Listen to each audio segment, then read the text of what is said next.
யூடியூப்ல நான் videos create பண்ண ஆரம்பிச்சதுலேருந்து இன்றைக்கு வரைக்கும் நீங்கள் அதிகமானங்கள் என்னிட்ட கேட்ட ஒரே கேள்வி என்னென்னு சொன்னால், இலங்கைக்குள்ள எப்போ தான் வாகனம் இறக்குமதி ஆகும்? அது கமெண்ட்ஸ்லேயும் சரி, இல்லாட்டி நேரில் காணும் போதும் சரி, நாங்கள் எப்போ தான் வாகனம் வாங்க முடியும், கார் வாங்க முடியும், பைக் வாங்க முடியும், எப்போ இந்த வாகனத்துக்கான இறக்குமதி கட்டுப்பாடுகள் தளர்த்தப்படும் சொல்லி இந்த கேள்வி தான் தொடர்ச்சியாக நீங்கள் அதிகமானங்கள் என்ற கேட்டிருந்தீங்க. சொல்லப்போனால் இலங்கையினுடைய ஒட்டுமொத்த மக்களுமே எதிர்பார்த்து கொண்டு வந்து ஒரு முக்கியமான விஷயம்னு சொல்லலாம்.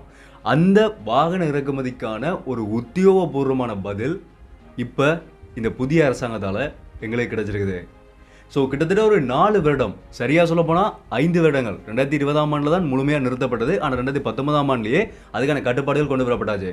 ஸோ 5 வருடங்களுக்கு பிறகு எங்களுக்கான ஒரு சொல்லப்போனால் ஒரு மகிழ்ச்சியான செய்தி வந்து இப்போ எங்களுக்கு கிடைச்சிருக்குது. அதுவும் சாதாரணமாக இறக்குமதி செய்யப்பட போகிறது கிடையாது. சில கட்டங்களாக தான், ஒவ்வொரு கட்டங்களாகவும் நிபந்தனைகளோடையும் தான் இறக்குமதி செய்யப்பட போகுது. அதைத்தான் இந்த வீடியோவில் டீட்டெயில்டாக நான் உங்களுக்கு சொல்ல போகிறேன். அதோடு சேர்த்து இன்னொரு விஷயம் என்னென்னு சொன்னால், இப்போ ஒரு பெரிய ஒரு வதந்தியான ஒரு விடயம் பரவி கொண்டிருக்குது. என்னென்னு சொன்னால், இந்த வாகன இறக்குமதிகளுக்கு வந்து 600% வரி விதிக்கப்பட போகுது. ஒரு பைக்குன்னு சொன்னால் அந்த பைக்கினுடைய விலையிலிருந்து 600% வரி விதிக்கப்பட்டு தான் அந்த பைக் வந்து விற்பனை செய்யப்பட போகுது. அதிகமான விலைகளில் தான் வாகனங்கள் விற்பனை செய்யப்பட போகுதுன்னு சொல்லி இந்த மாதிரியான சில வதந்திகளும் போய் கொண்டிருக்குது. அந்த வதந்திகளுக்கு இலங்கையினுடைய இறக்குமதியாளர்கள் சங்கமே ஒரு முக்கியமான அறிக்கையை வெளியிட்டிருக்கிறார்கள். இந்த டேக்ஸ் வந்து உண்மையிலேயே எப்படி விதிக்கப்படுதுன்றதையும் நான் உங்களுக்கு தெளிவாகவே சொல்கிறேன் இந்த வீடியோவில் ஃபுல்லாக. ஸோ வீடியோ கடைசி வரைக்கும் பாருங்கள். என்ன விஷயம் மட்டும் தான் முதல்ல இருந்தே நான் சொல்கிறேன்.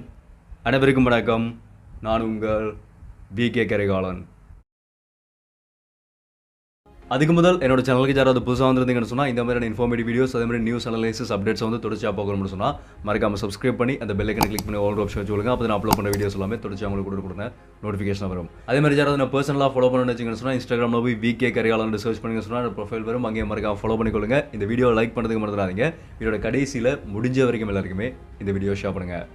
ஓகே, போன வருஷம் 2023ஆம் ஆண்டிலிருந்து இலங்கைக்குள்ள மறுபடியும் வாகன இறக்குமதியை இறக்குமதி செய்யறதுக்கான முன்னெடுப்புகளையும் சில திட்டமிடல்களையும் வந்து கடந்த கால அரசாங்கம் வந்து முன்னெடுத்திருந்தது. 2019ஆம் ஆண்டில் இலங்கைக்குள்ள நடந்த ஈஸ்டர் அட்டாக், அதே மாதிரி COVID-19 தாக்கம் காரணமாக தான் பொருளாதார நெருக்கடி ஏற்பட்டு இந்த வாகன இறக்குமதி நிறுத்தப்பட்டது. ஏன்னு சொன்னால், நாங்கள் வாகனங்களை வந்து அதிகமான விலை கொடுத்து வெளிநாடுகளிலிருந்து இறக்குமதி செய்கிறோம். அதனால அதுக்கான போதிய அளவுக்கான பணம் இலங்கையுடைய அரசாங்கத்திட்ட இல்லாததால் தான் இந்த வாகன இறக்குமதிக்கான கட்டுப்பாடுகள் விதிக்கப்பட்டிருந்தது. அந்த கட்டுப்பாடுகளை இப்போ தளர்த்துறதுக்கான ஒரு பலம் வந்து இலங்கையுடைய அரசாங்கத்திட்ட இருக்கிறதால தான் இந்த வாகன இறக்குமதியை மறுபடியும் கொண்டு வரலாம்னு சொல்லி இலங்கையுடைய நிதியமைச்சு ஒரு விடயத்தை வந்து முன் வச்சிருக்கார்கள். அதாவது மறுபடியும் இலங்கைக்குள்ள வாகன இறக்குமதி நடக்கணும்னு சொன்னால் இலங்கையுடைய நிதியமைச்சும் மத்திய வங்கியும் முடிவு பண்ணணும். மத்திய வங்கி சொல்லணும் எங்கள்கிட்ட போதுமான காசு இருக்குன்னு சொல்லி சொன்னால் நிதியமைச்சு அதுக்கான அனுமதி கொடுத்தா மறுபடியும் இலங்கைக்குள்ள வாகனங்கள் இறக்குமதி செய்யப்படும். ஸோ இந்த நடைமுறையில் இப்போ நிதியமைச்சால அதுக்கான அனுமதி கொடுக்கப்பட்டிருக்குதா ஒரு விடயம் வந்து சொல்லப்படுது. அதுவும் எப்படின்னு சொன்னால், முதல் 3 கட்டங்களாக தான், 3 கட்டங்களின் கீழே தான் இலங்கைக்குள்ள வாகனங்கள் மறுபடியும் இறக்குமதி செய்யப்பட போகுது. முதல் கட்டம் என்னன்னு சொன்னால், இந்த மாதம் அக்டோபர் மாதம் 1ஆம் தேதி 2024ஆம் ஆண்டிலிருந்து பொது பயணிகள் போக்குவரத்துக்கு தேவையான வாகனங்கள் இறக்குமதி செய்யப்பட ஆரம்பிச்சாச்சு. அதாவது இந்த பஸ், பேருந்துகள் வந்து இறக்குமதி செய்யப்பட ஆரம்பிச்சிருக்குது. அதே மாதிரி சிறப்பு நோக்கத்துக்கு தேவையுடைய வாகனங்கள், இந்த 2 தேவையுடைய வாகனங்கள் மட்டும் இந்த மாதம் 1ஆம் தேதியிலிருந்து ஏற்கனவே இறக்குமதி செய்யப்பட ஆரம்பிச்சதா சொல்லப்படுது. 2ஆம் கட்டமாக டிசம்பர் மாதம் 1ஆம் தேதி 2024ஆம் ஆண்டு, இந்த வருட கடைசி டிசம்பர் மாதத்திலிருந்து வணிக நோக்கங்களுக்கும் சரக்கு பொருட்கள் கொண்டு செல்றதுக்குமான வாகனங்கள், அந்த பெரிய வாகனங்கள் இருக்குது தானே, சரக்கு வணிகங்களுக்கு பயன்படுத்தக்கூடிய வாகனங்கள். ஸோ அந்த வாகனங்களுக்கான இறக்குமதி வந்து டிசம்பர் மாதம் 1ஆம் தேதியிலிருந்து ஆரம்பிக்கப்படும் சொல்லியும், 3வது கட்டமாக தான் நாங்கள் எல்லாருமே எதிர்பார்த்து கொண்டிருந்த மோட்டார் வாகனங்கள், அது எப்போ இறக்குமதி செய்யப்படும்னு சொன்னால் 2025ஆம் ஆண்டு அடுத்த வருடம் பிப்ரவரி மாதம் 1ஆம் தேதியிலிருந்து மோட்டார் சைக்கிள், கார்கள், அதே மாதிரி ஹயர்ஸ், மற்றது பிக்கப், இந்த மாதிரி எல்லா விதமான பொதுமக்கள் பயன்படுத்தக்கூடிய லைட் வெஹிக்கிள்ஸ் வாகனங்களும் அடுத்த வருடம் பிப்ரவரி மாதம் 1ஆம் தேதியிலிருந்து இறக்குமதி செய்யப்படும் சொல்லி உத்தியோகபூர்வமாக நிதியமைச்சால இந்த விடயம் வந்து சொல்லப்பட்டிருக்குது. நிதியமைச்சால சொல்லப்பட்டிருக்குதா செய்தி ஊடகங்களில் வந்து இப்போ வெளியாகி இருக்குது. ஸோ இந்த 3 அடிப்படையிலே தான் இலங்கைக்குள்ள மறுபடியும் வாகனங்கள் இறக்குமதி செய்யப்பட போகுது. ஆனால் இதையும் தாண்டி ஒரு சில நிபந்தனைகளும் இதுக்கு வந்து விதிக்கப்பட்டிருக்குது.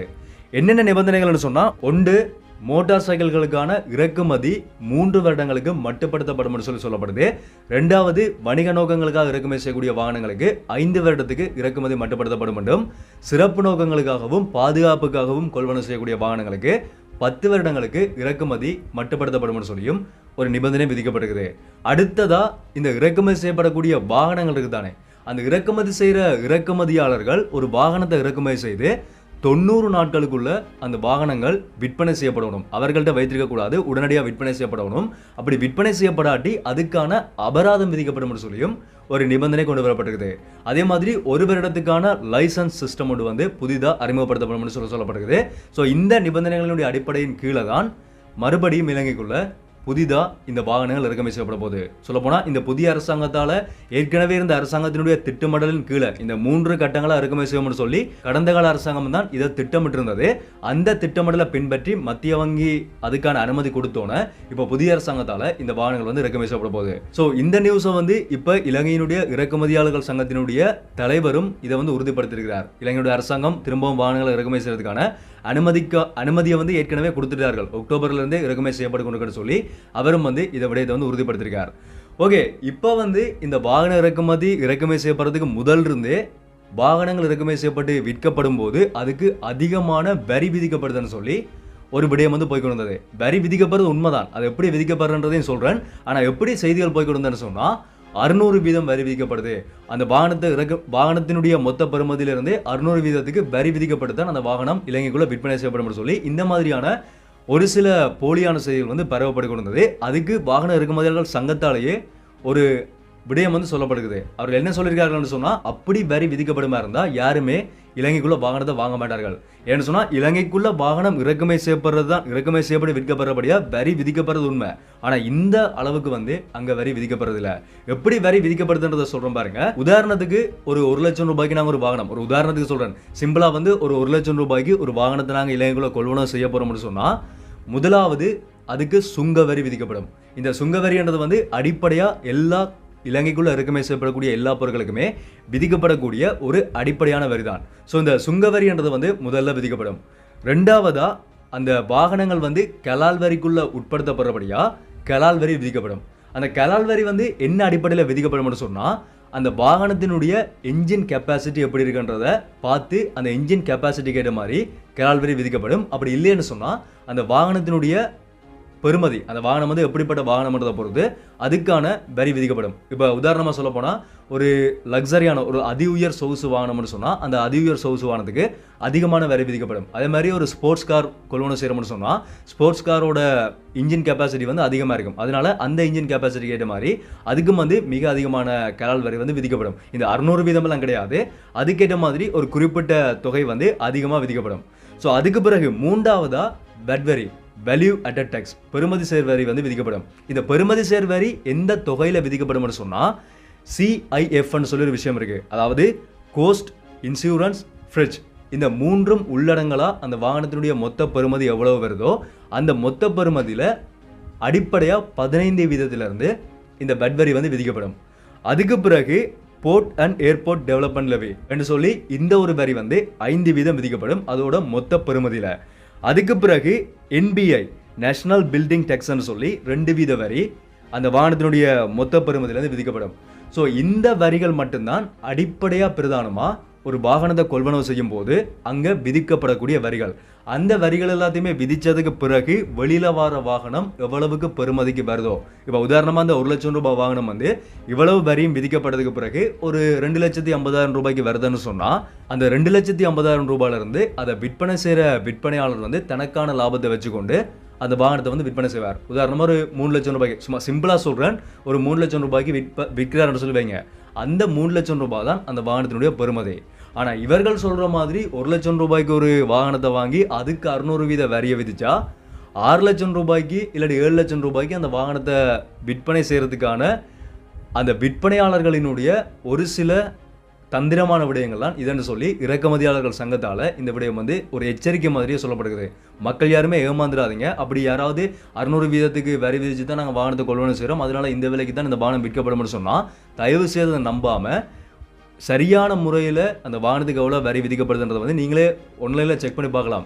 வெப்சைட்டில் போய் இலங்கையினுடைய சுங்கவரி திணைக்களத்தினுடைய வெப்சைட்டில் போய் கூட நீங்கள் அதை செக் பண்ணி பார்த்துக்கொள்ளலாம். ஸோ அதை பார்த்து அதன் அடிப்படையில் அந்த வாகனத்துடைய பெறுமதி எவ்வளோன்றதை பார்த்து அதுக்கேற்ற மாதிரி அந்த வாகனத்தை கொள்வனவு செய்யணும்னு சொல்லி இறக்குமதியாளர் சங்கத்தினுடைய தலைவரால் ஒரு விடயம் வந்து சொல்லப்படுகிறது. ஸோ இந்த அடிப்படையில் தான் இலங்கைக்குள்ள வாகனங்கள் இறக்குமதி செய்யப்படுது. அதையும் தாண்டி அது இந்த பெறுமதி வந்து அதிகமாக விற்கப்படுதுன்னு சொன்னால் அது அந்த விற்பனையாளர்கள் தங்களினுடைய சொந்த லாபத்துக்காக விற்பனை செய்கிற ஒரு போலியான நடவடிக்கை. இந்த வதந்தியை பரப்புறது கூட இந்த மாதிரியான ஒரு சில விற்பனையாளர்கள்னு சொல்லி தான் அவர்கள் வந்து சொல்லப்படுது. ஸோ அதனால் யாருமே ஏமாந்துடாதீங்க. இந்த அடிப்படையில் பார்த்து வாகனங்களை வந்து கொள்வனை செய்து கொள்ளுங்க. ஸோ அடுத்த வருஷத்துலேருந்து எங்களோட எல்லாருக்குமே வந்து நாங்கள் ஆசைப்பட்ட மாதிரியே வாகனத்தை கொள்வனை செய்ய முடியும். இலங்கையினுடைய நிதி அமைச்சால் இந்த விடயம் வந்து சொல்லப்பட்டிருக்குது. அது வரும்போது நாங்கள் அதை வந்து உறுதிப்படுத்தி பார்த்துக்கொள்ள முடியும். ஏற்கனவே இருந்த அரசாங்கத்தால் கொடுக்கப்பட்ட தகவல்கள் மாதிரி இது வந்து ஒரு முன்னாயத்தமான ஒரு தகவல் கிடையாது. கிட்டத்தட்ட உறுதிப்படுத்தப்பட்ட மாதிரியே தான் இந்த விடயம் வந்து சொல்லப்பட்டிருக்குது. ஸோ அதனால தான் நான் வந்து இந்த வீடியோ மூலமாக உங்களுக்கு இந்த விஷயத்தை சொல்லிக் கொண்டிருக்கேன். ஓகே, அதோடு சேர்த்து இன்னொரு சின்ன ஒரு தகவலும் வந்து நான் பார்த்தேன். இந்த விஷயங்களை வந்து சர்ச் பண்ணும்போது இன்னொரு முக்கியமான இன்ட்ரெஸ்டிங்கான ஒரு தகவலும் பார்த்தேன். என்னென்னு சொன்னால் 2015ஆம் ஆண்டிலிருந்து 2020ஆம் ஆண்டு இலங்கைக்குள்ளே இந்த வாகன இறக்குமதிக்கான கட்டுப்பாடுகள் விதிக்கப்படுறதுக்கு முதல் இந்த 5 வருட காலப்பகுதிக்குள்ளே மட்டும் இலங்கைக்குள்ள 2.49 மில்லியன் வாகனங்கள் இறக்குமதி செய்யப்படுகிறது. இதன் மொத்த பெறுமதி எவ்வளோன்னு சொன்னால் 1331 பில்லியன் இலங்கை ரூபா. ஸோ இவ்வளவு பணத்தை செலவு பண்ணி தான் இலங்கைக்குள்ளே நாங்கள் ஏற்கனவே வாகனத்தை இறக்குமதி செய்திருக்கிறோம். இப்போ இறக்குமதி செய்கிறேன்னு சொன்னாலும் இதையும் விட அதிகமான காசை கொடுத்து தான் நாங்கள் வாகனத்தை இறக்குமதி செய்ய போகிறோம். என்ன சொன்னால் இப்போ பொருளாதாரத்தின் நிலைமை வந்து ஒரு அதிகமான விலைகளினுடைய பெறுமதி வந்து அதிகமாக இருக்குது தானே. ஸோ அவ்வளவு காசு செலவு பண்ணி தான் அந்த வாகனத்தை இறக்குமதி செய்ய போகிறோம். ஸோ அதனால தான் மத்திய வங்கி எவ்வளவு நாளும் இந்த வாகன இறக்குமதியை வந்து நிறுத்தி வச்சிருந்தார்கள். இப்போ மறுபடியும் அதுக்கான அனுமதி கொடுக்கப்பட்டிருக்குது. என்னதான் இருந்தாலும் நாட்டுக்கு வந்து கட்டாயமாக வாகன தேவைன்றது வந்து ஒன்று இருக்குது தானே. எவ்வளோ காலத்துக்கு தான் ஒரே வாகனத்தை பயன்படுத்த முடியும். அதுக்கப்புறம் இந்த வாகனத்தை மாற்றணும்னு சொல்லி நிறைய பேர் எதிர்பார்ப்பார்கள் தானே. ஸோ அதனால தான் மறுபடியும் அரசாங்கத்தால் முடிவு பண்ணப்பட்டு இந்த வாகன இறக்குமதிகள் இப்போ நடக்க போகுது. February 1ஆம் தேதியிலிருந்து எங்களுக்கு தேவையான motorcycle and cars, pickup, இந்த மாதிரி லக்ஸரி வாகனங்கள், ஸ்போர்ட்ஸ் கார்ஸ், பைக் எல்லாமே வந்து February 1ஆம் தேதியிலிருந்து இறக்குமதி செய்யப்படும். ஸோ அதுக்கு முதல் மற்ற தேவையான வாகனங்கள் வந்து இறக்குமதி செய்யப்படும். வெயிட் பண்ணி பார்க்கலாம் என்ன நடக்குதுன்றதை.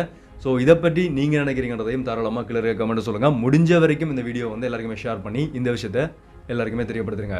அதே மாதிரி இந்த மாதிரியான தொடர்ச்சியான அப்டேட்ஸை பார்க்கணும்னு சொன்னால் இனிமேல் யாராவது சப்ஸ்கிரைப் பண்ண பார்த்துக்கணும் சொன்னால் மறக்காம சப்ஸ்கிரைப் பண்ணி இந்த பெல் ஐகானை கிளிக் பண்ண ஒரு ஆப்ஷன் சொல்லுங்கள். அப்போ நான் அப்லோட் பண்ண வீடியோஸ் எல்லாமே தொடர்ச்சி அவங்களுக்கு கொடுங்க. நோட்டிஃபிகேஷனாக வரும். மீண்டும் வீடியோவில் சந்திப்போம். நன்றி.